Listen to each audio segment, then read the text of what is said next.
ছোটবেলা থেকে চানাচুর বলতে আমার একটাই পছন্দ, মুখরোচক, স্বাদে স্বাস্থ্যে। ভালো খান, সুস্থ থাকুন। মুখরোচক, ভালোবাসার ৭৫ বছর। সোশ্যাল মিডিয়াতে পোস্ট করে সুদীপের সঙ্গে ডিভোর্সের কথা জানিয়েছিলেন স্ত্রী পৃথা। রবিবার সোশ্যাল মিডিয়াতে ভিডিও শেয়ার করে সুদীপ জানান, পৃথা নিছকই মজা করে ওই পোস্ট করেন। তাদের মধ্যে ডিভোর্সের মতো কোনো ঘটনাই ঘটেনি, যদিও আসল সত্যিটা নিজেই সামনে আনলেন সুদীপ। সোমবার সোশ্যাল মিডিয়াতে পোস্ট করে অভিনেতা জানিয়ে দিলেন তার ও পৃথার ডিভোর্স হয়ে গেছে, কিন্তু যেহেতু বিষয়টা ব্যক্তিগত তাই সোশ্যাল মিডিয়া থেকে দূরেই রাখতে চেয়েছিলেন। সুদীপ জানান তাদের ২ সন্তান আছে, তারা একে অন্যকে সম্মান করেন এবং তারা এখনও ভালো বন্ধু।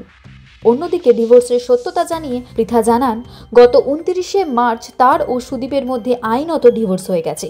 তাদের ২ সন্তানের দায়িত্ব এখন দুজনেরই। তারা কখনো বাবা, কখনো আবার মায়ের সঙ্গে থাকছে।